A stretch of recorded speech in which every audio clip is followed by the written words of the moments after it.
Dad's silent revenge. The rain was hammering my cabin windows like bullets when I heard the knock. Nobody comes out here to Vancouver Island, especially not in weather like this. The road's barely more than a logging trail, and most folks gave up on me after Melissa died last year. I'm Brady Collins, 60 years old, retired high school teacher, and I've been living alone in this place since my world fell apart. My son Kyle disappeared on a ski trip 2 years ago. My wife Melissa passed from cancer 6 months later. Now it's just me, a bottle of whiskey, and too many memories. But that knock changed everything. I opened the door and there stood Trevor, my younger brother. Hadn't seen him in 15 years, not since our big falling out over Dad's estate. He was soaked through, expensive coat dripping onto my porch, with a black Mercedes sitting in my driveway. "Brady," he said, same steady voice I remembered. "Get in the car. I know where Kyle is." My legs nearly gave out. "What did you just say? Your son Kyle? He's alive. And if we don't move fast, he might not stay that way." I should have slammed the door, should have called it the cruelest joke imaginable. But Trevor had always been a lot of things: arrogant, selfish, greedy, but never a liar. Not about something like this. "You've got 60 seconds to explain before I throw you off my property." He glanced back at the Mercedes. "I'll explain in the car. We need to go now, Brady. I've got proof and I've got a location, but I also know people are watching. Every minute we waste gives them time to move him, move him." My heart was pounding so hard I could barely think straight. "I've been working as a private investigator for 8 years. Trevor said quickly. "Started after my divorce, after the construction business went under. I've been looking into Kyle's disappearance for 6 months. Not because you asked, I know you wouldn't, but because I saw your daughter-in-law Ashley on the news and something didn't sit right. Ashley, my son's wife. The woman I'd welcomed into our family like she was my own daughter. What about Ashley? She collected a $500,000 life insurance payout last month. But Brady, I found things, bad things. Kyle's death was staged. The world tilted sideways. The RCMP investigated. They found his ski equipment. They found what they were supposed to find. A ski pole, some goggles. Easy enough to plant when you've got money and motivation." Trevor stepped closer. "Kyle discovered Ashley was embezzling from his company. She was working with her lover, a guy named Tyler Morrison, who was Kyle's business partner. When Kyle threatened to expose them, they made him disappear." I gripped the door frame. "You're saying my daughter-in-law betrayed your son for money, and she's been playing the grieving widow perfectly while Kyle's been locked away in a private care facility." Trevor pulled out his phone, showed me a photo. This was taken yesterday. On the screen was Kyle, thinner, bearded, sitting in a wheelchair staring at nothing. But it was him. My boy was alive, where I whispered. A facility outside Kelowna. Kyle's listed as David Foster, a brain injury patient with no family. Bills paid by a trust connected to Tyler Morrison. Trevor's jaw was tight. They've been keeping him drugged, Brady. Heavy sedatives to keep him docile and confused. I grabbed my coat without another word. The Mercedes was warm inside, leather seats, and the smell of expensive cologne. Trevor had done well for himself after our family business collapsed. We drove in silence for the first few minutes, windshield wipers working overtime against the downpour. Finally, I couldn't take it anymore. "Tell me everything." Trevor kept his eyes on the road, both hands gripping the wheel. After the business went under, I hit rock bottom. Lost the house, lost my marriage, lost my self-respect. I was living in a crappy apartment in Surrey, working security jobs to make rent.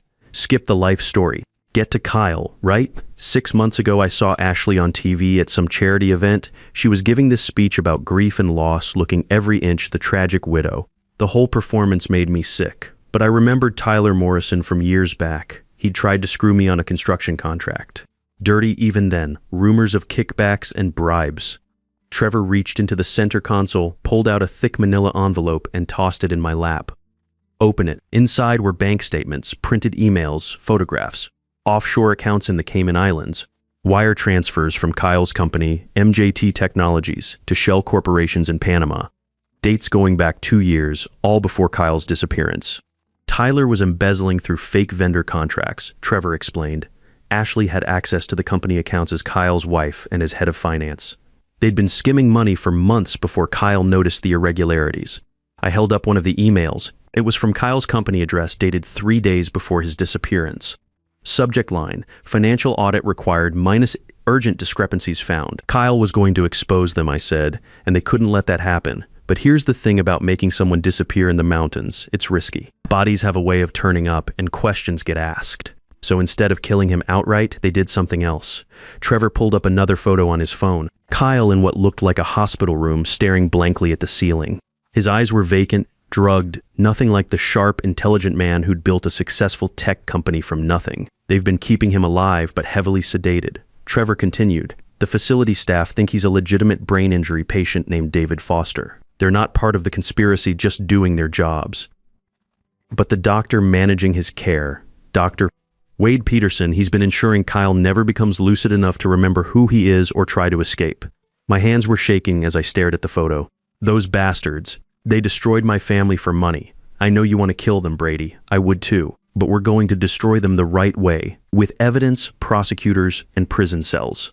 Melissa wouldn't want you throwing your life away on revenge. The mention of my wife's name hit like a punch to the gut. Don't you dare talk about Melissa. You didn't even come to her funeral. I know, and I'll regret that for the rest of my life. Trevor's jaw tightened, but right now, I need you to focus. We're about 4 hours from Kelowna. I've been watching the facility for a week, learning routines, identifying weak points, visiting hours end at 8 p.m. There's a shift change at 9 p.m. That's our window. Our window to what? Just walk in and demand they release him? I've got fake credentials. We're David Foster's long-lost uncles, finally tracked down through DNA ancestry websites. I've got forged documents from the trust administrator authorizing the visit. The receptionist won't question it, and if Kyle doesn't recognize us, if he's too far gone, then we get him out anyway, and hope he recovers once we can provide proper medical care. But Brady, you need to prepare yourself. The man we're about to see might not be the son you remember. 2.5 years of what they've done to him, it leaves marks. I thought about the vibrant, successful man Kyle had been, the devoted father who'd light up whenever he talked about Nicole, the son who'd call me every Sunday just to check in. Now he was reduced to a drugged shell, trapped in some nightmare facility, while his wife collected insurance money and played the grieving widow. What about Nicole? I asked. If Ashley's arrested, what happens to my granddaughter? She comes to you. You're her only blood relative besides Ashley's parents, and they're both dead. You'd be her legal guardian. Trevor glanced at me. The thought of having Nicole back in your life should give you something to fight for. It should have filled me with joy, but all I felt was hollow rage. Ashley had stolen 2 years from Kyle and Nicole, from me and Kyle, from all of us. She'd played the perfect daughter-in-law while systematically destroying our family from the inside. We stopped for gas outside Kamloops. Trevor went inside to pay while I stretched my legs, trying to process everything. The rain had finally stopped, revealing a field of stars. It felt wrong that the universe could be so beautiful on a night like this. When Trevor came back with coffee and sandwiches, I was ready with more questions. Walk me through exactly what we're doing when we get there. The facility is called Sunrise Manor, about 20 minutes outside Kelowna. Looks like a high-end retirement home from the outside. Lots of windows, nice landscaping. The kind of place wealthy families use to warehouse inconvenient relatives. He handed me a cup of coffee. We park in the visitor lot. Walk in like we belong there. I do most of the talking. I've been practicing the story for weeks. What's our cover? We're the Foster brothers. You're Thomas Foster.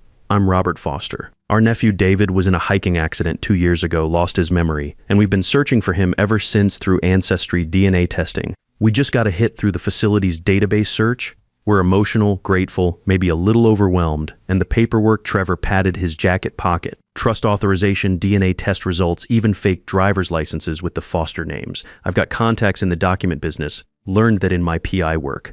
The rest of the drive passed in tense silence. I kept staring at the photo of Kyle, memorizing every detail, the beard they'd let grow wild, the vacant expression, the hospital gown that made him look like just another patient instead of my successful, accomplished son. As we approached Kelowna, Trevor's phone buzzed. He glanced at it and swore. What is it? Text from one of my contacts. Ashley was seen at the airport this morning with luggage. She might be planning to run. My blood ran cold. If she disappears, she won't get far. I've been feeding information to Detective Rachel Murphy with the RCMP for weeks. They're building a case, but they need Kyle's testimony to make it stick. That's why tonight is crucial. The facility appeared ahead of us, nestled in hills overlooking Okanagan Lake. It looked exactly as Trevor had described, more like a luxury hotel than a medical facility. Warm lights glowed in the windows, and the landscaping was immaculate. A place where money could buy silence and discretion. Trevor parked near the back of the visitor lot. Remember, we're Thomas and Robert Foster. We're here to visit our nephew David. We're hopeful but nervous. We want to help with his recovery, maybe even discuss taking him home if his condition permits. What if he recognizes me? What if he calls me Dad? Then we play it off as confusion. Brain injury patients often mix up faces and names. The staff will expect it. Trevor checked his watch. It's 7:45. Perfect timing. Ready. I took a deep breath, thinking about Melissa, about Kyle. About little Nicole who barely remembered her father. Let's go get my son. The lobby was all warm wood and soft lighting, designed to make families feel like they were checking a loved one into a spa instead of an institution. Classical music played softly from hidden speakers.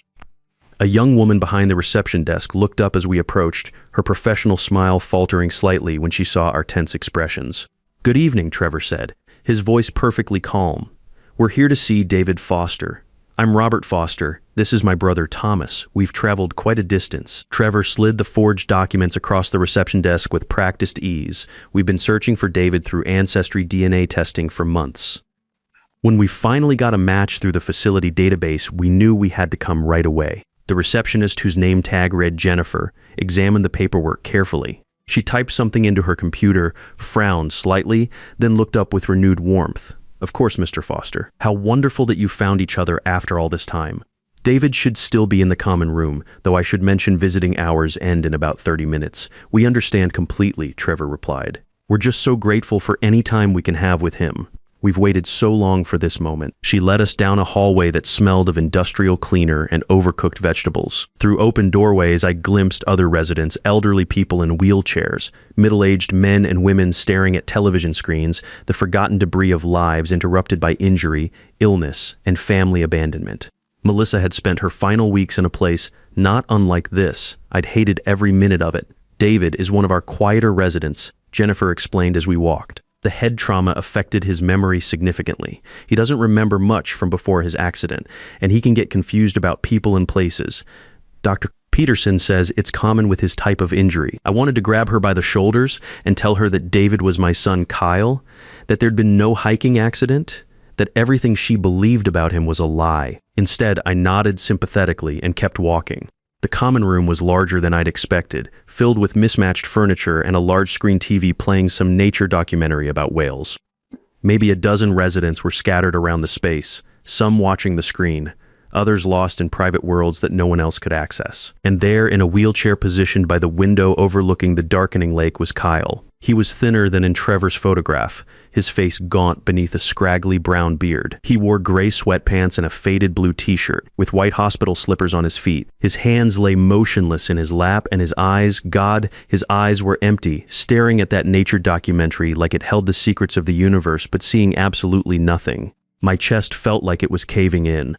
This broken shell was my vibrant, successful son who'd called me every Sunday, who'd built a company from nothing, who'd been the most devoted father I'd ever seen. Ashley and Tyler had done this to him. They'd stolen his mind, his identity, his very soul. Trevor approached first, pulling up a plastic chair beside the wheelchair.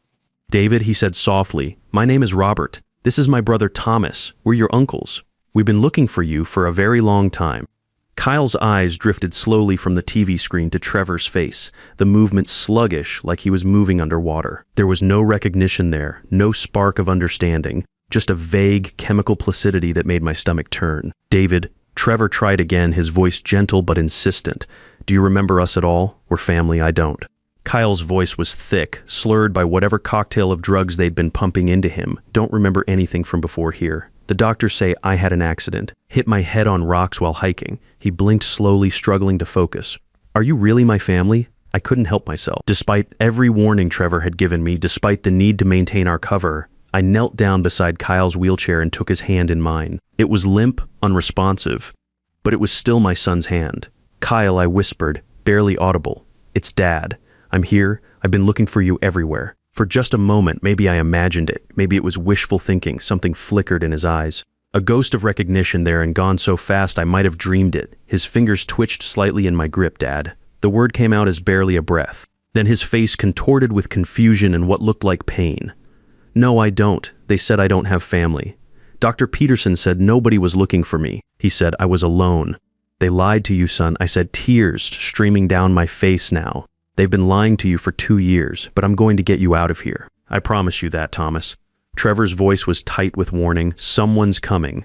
I looked up to see a man in a white coat striding across the common room toward us, his expression dark with suspicion. He was younger than I'd expected, maybe 45, with the kind of perfectly styled hair that screamed expensive salon and vanity. Everything about him looked polished, controlled, and utterly false. "I'm Dr. Peterson," he announced, not offering his hand. I'm David's attending physician. I wasn't informed we had visitors this evening, especially not family members. We have full authorization from the trust administrator, Trevor said, standing to face him. He pulled out his phone, showing Peterson something on the screen. Jennifer at the front desk verified our credentials. We're David's uncles. We've been searching for him through genealogy databases. Did she now, Doctor? Peterson's eyes moved between Trevor and me, calculating, measuring, looking for cracks in our story. And you're claiming to be related to Mr. Foster. How exactly? We're his father's brothers, Trevor replied smoothly. David's father was our older brother, Michael. He died in a car accident when David was young. We lost touch with David after that, but we never stopped looking. I watched Peterson's face carefully as Trevor spun the lie. There was something there, a flicker of nervousness, maybe even fear. This bastard knew exactly who Kyle was. He was part of it, had to be. I see. And has the trust administrator also authorized you to discuss David's medical history? Peterson's voice had an edge now, because from what I'm observing, you seem to be making rather specific claims about his condition and care that go well beyond a simple family reunion. I stood up slowly, positioning myself between Peterson and Kyle. Our nephew has been missing from our lives for too long, Doctor. We just want to understand his condition and explore options for his care. Maybe even discuss the possibility of taking him home if his recovery permits. Home? Peterson's laugh was cold, artificial. Mr. Foster suffered severe traumatic brain injury. He requires constant medical supervision and careful medication management. He's not a candidate for home care. I assure you. What kind of medications? I pressed. What exactly are you treating him for? Dr. Peterson's face flushed red. That information is confidential. If you continue making these inappropriate inquiries, I'll have to ask security to escort you from the premises. Go ahead, I said, my voice steady despite the rage building inside me. Call security. Call the RCMP while you're at it. I'm sure they'd love to hear about your patient David Foster, who doesn't have a single medical record predating his admission here 2 years ago. No previous doctors, no emergency room visits, no medical history anywhere else in the country. Almost like he materialized out of thin air. Dr. Peterson took a step back, and I saw the exact moment he realized he was caught. His hand moved toward his pocket, toward his phone, probably to call Tyler or Ashley and warn them we were onto the scheme. Trevor was faster. He grabbed Peterson's wrist, twisted it behind his back with the efficiency of someone who dealt with plenty of uncooperative subjects during his PI career. I wouldn't do that if I were you, Doc, Trevor said calmly. See, I've been recording this entire conversation. He pulled out his phone with his free hand, showed Peterson the screen. And I've already sent copies of all the evidence we've gathered, the bank statements, the emails, the photographs, everything, to Detective Rachel Murphy with the RCMP Major Crimes Unit. You're bluffing, Peterson said, but his voice was shaking now. Am I? Detective Murphy is on her way here right now with a warrant for your arrest. You've got maybe 15 minutes before this place is crawling with cops. So here's what's going to happen. Trevor's grip tightened on the doctor's arm. You're going to go back to your office and sit down quietly. And if you do anything, and I mean anything, to interfere with us or harm David, I will personally make sure that in addition to everything else, you're charged with attempted murder. Are we clear? Dr. Peterson nodded frantically. Trevor released him, and he practically ran from the room, his white coat flapping behind him like the wings of some panicked bird. Jennifer, the receptionist, had noticed the commotion and was hurrying toward us. Confusion written all over her face. Trevor intercepted her smoothly. There's been a situation with Dr. Peterson, he told her. The RCMP are on their way to investigate some irregularities in patient care. We need you to remain calm and make sure none of the residents are disturbed. Can you do that for us? She nodded, wide-eyed, probably wondering what she'd gotten herself into by working at this place. David is going home, I said, already moving Kyle's wheelchair toward the exit. For the first time in 2 years, my son is going home. We made it to the parking lot before the full reality of what we'd just accomplished hit me. I stood there in the cool evening air, one hand on Kyle's wheelchair, and started shaking. We'd actually done it. We'd found him. We'd gotten him out. Kyle looked up at me, still confused but more alert now than he'd been inside. The fresh air seemed to be helping clear some of the pharmaceutical fog from his brain. Don't cry, Dad, he said, his words still slurred, but more coherent than before. It's okay. I'm okay now. You're damn right you are. I managed, wiping my eyes. Police cars appeared on the horizon, lights flashing red and blue against the darkening sky. Trevor hadn't been lying about Detective Murphy. Within minutes, the facility was surrounded by RCMP vehicles. Murphy herself, a sharp-eyed woman in her 40s, took our statements while paramedics examined Kyle, testing his pupil responses, checking his vital signs, documenting the chemical lobotomy he'd been subjected to for the past 2 years. We've got arrest warrants for Ashley Collins, Tyler Morrison, and Dr. Wade Peterson, Murphy told us. Vancouver PD picked up Ashley and Tyler about an hour ago. They were trying to board a flight to the Cayman Islands with fake passports. Peterson's already in custody here. What kind of charges are we looking at? I asked, with the evidence your brother collected. Fraud, embezzlement, kidnapping, false imprisonment, identity fraud, conspiracy. The Crown prosecutor is going to have a field day. They're looking at 20 years minimum, possibly more. They transported Kyle to Kelowna General Hospital, where a neurologist confirmed what we already suspected. Years of inappropriate antipsychotic medications had left him in a chemical fog, but there was no permanent brain damage. Dr. Sarah Chen, his new attending physician, was optimistic about his recovery. Given time and proper care, he should regain most, if not all, of his cognitive function, she explained. It's going to take weeks to fully clear his system of the medications he's been on, but his brain scans show no structural damage. It was 4 a.m. when they finally let me see Kyle in his hospital room. He was hooked up to monitors and IV lines, fluids designed to flush the poison from his system, but his eyes were clearer than they'd been at the facility. More present, more like the son I remembered. When I walked in, he turned his head toward me and smiled, a real smile this time, not the vacant expression I'd seen earlier. "Hey, Dad," he said, and his voice was stronger now. More like himself. "I've been trying to remember things. Is Nicole okay? She must be so big now." I pulled a chair up beside his bed, took his hand in mine. This time he squeezed back. "She's 6 years old and beautiful and brilliant, and she's going to lose her mind with joy when she sees you." I kept trying to hold on to her face, her name, but the drugs made everything so fuzzy, Kyle said quietly. Sometimes I'd surface enough to know something was wrong, that I wasn't supposed to be there, but then they'd increase my dosage and I'd sink back under. His voice broke. "How long was I gone, Dad? How long did they have me? 2 years. But you're safe now. They can't hurt you anymore." He was quiet for a moment, staring at the ceiling. "Ashley's really in custody, her and Tyler both. The RCMP have enough evidence to put them away for decades. She was my wife. I loved her. I trusted her with everything. Tears were streaming down his face now, and she tried to erase me. She took my daughter and tried to make me disappear completely." I squeezed his hand. "I know, son. I know. How did you find me?" "The police gave up after 6 months. You told me once you'd spent everything trying to find me. Trevor found you. He's been working as a private investigator. He's the one who put it all together, who tracked you down." Kyle's eyebrows rose. "Uncle Trevor, I thought you two weren't speaking." "We weren't. Hadn't talked in 15 years. I paused, thinking about how much had changed in one night. He showed up at my cabin and told me to get in his car. Said he knew where you were, and thank God, he was right. Trevor appeared in the doorway around dawn, looking exhausted but satisfied. He hesitated there for a moment, uncertain of his welcome, until Kyle held out his hand. "Uncle Trevor, thank you. I don't even know how to begin thanking you." Trevor crossed the room, took Kyle's hand in both of his own. "I'm sorry I didn't find you sooner, Kyle. I should have been looking from day one." "You found me," Kyle interrupted. "That's what matters. You brought Dad, and you got me out. That's what matters." 2 weeks later, I brought Nicole to the hospital.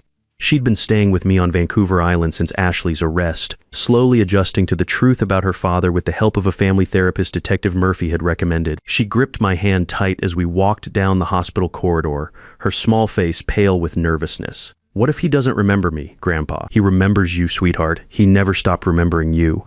Kyle was sitting up in bed when we entered, stronger now after 2 weeks of detox and proper nutrition.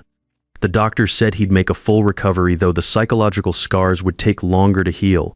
When he saw Nicole, his whole face transformed with pure joy. "Hey, beautiful," he said, his voice trembling with emotion. Nicole stared at him for a long moment as if she couldn't quite believe he was real. Then she dropped my hand and ran to him, throwing her small arms around his neck. "Daddy, Daddy, Daddy, Daddy." I stepped back into the hallway, giving them privacy for their reunion. Trevor was there, had driven up from Vancouver to witness this moment. We stood together watching through the window as Kyle held his daughter, both of them crying, both holding on like they'd never let go again. "Hell of a thing," Trevor said quietly. "Yeah," I agreed. "Hell of a thing."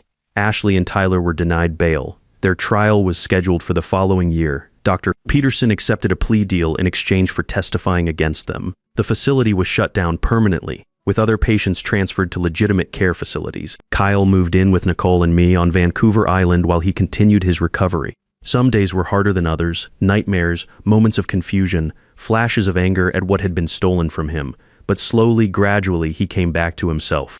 Trevor visited most weekends now, driving up from Vancouver with groceries and stories, and a willingness to just be present. He taught Nicole to fish off my dock and helped Kyle navigate the complex legal process of reclaiming his identity, his company, and his life. One evening in late autumn, the four of us sat on my porch watching the sunset paint the water gold and red. Nicole was curled up against Kyle's side, half asleep after a day of playing on the beach, while Trevor nursed a beer and I worked on my evening whiskey.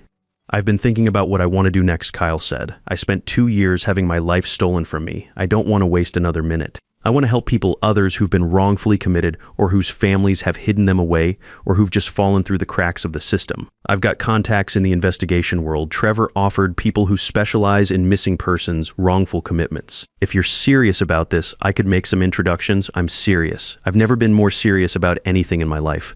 Nicole stirred against his side. "Will you still have time for me, Daddy?" Kyle kissed the top of her head. "Sweetheart, I've got nothing but time for you. But yeah, I'll probably be working on this too." "Is that okay?" "It's okay," she mumbled sleepily. "As long as you always come home, always." Kyle promised. "I'll always come home." I looked at my son, my granddaughter, my brother, my family, broken and rebuilt, scarred, but surviving and stronger than before. The storm had passed. The nightmare was over, and for the first time in 2 years, I could see the future clearly again. It wasn't the ending I'd imagined when this all started, sitting alone in that cabin convinced I'd lost everything that mattered, but it was an ending that felt earned, real, true. Sometimes that's all you can ask for. Sometimes that's enough. Sometimes the people we trust most are the ones who can hurt us deepest. But family, real family, will never stop fighting to bring you home. Evil might steal years from your life, but love has a way of making every moment that comes after worth the wait.